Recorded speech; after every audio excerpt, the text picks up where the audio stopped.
Motor bike চুরির ঘটনায় জড়িত থাকার অভিযোগে একজনকে গ্রেপ্তার করেছেন মন্তেশ্বর থানা পুলিশ। ধৃত রনি গুপ্ত নাদনঘাট থানার নওয়াপাড়া এলাকার বাসিন্দা।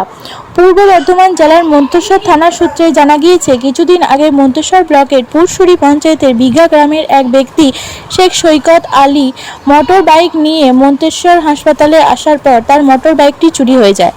অভিযোগ জানায় মন্তেশ্বর থানা। অভিযোগের ভিত্তিতে তদন্তে নেমে পুলিশ নাদনঘাট এলাকার ওই ব্যক্তির ঘটনায় জড়িত থাকার সন্ধান পায়। কয়েকদিন আগে নাদনঘাট থানার পুলিশ ওই মোটর বাইক চুরির ঘটনা ওই ব্যক্তিকে গ্রেপ্তার করে। এরপর ধৃত রনিকে কালনা আদালতে তোলার পর মন্তেশ্বর থানা পুলিশ ওই ব্যক্তিকে 5 দিনের পুলিশ হেফাজতে নেয়। পুলিশ জানায়, ধৃত রনি গুপ্তকে জিজ্ঞাসাবাদ করে নাদনঘাটের জাকুর মোড় এলাকায় থাকা তার গ্যারেজ সংলগ্ন এলাকা থেকে মন্তেশ্বর বিঘা গ্রামের ওই ব্যক্তির চুরি যাওয়া মোটরবাইক উদ্ধার করেছেন বলে জানান মন্তেশ্বর থানার পুলিশ।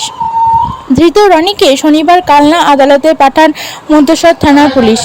মন্তেশ্বর থেকে রিপোর্ট কল্যাণ মণ্ডল, মন্তেশ্বর টিভি নিউজ।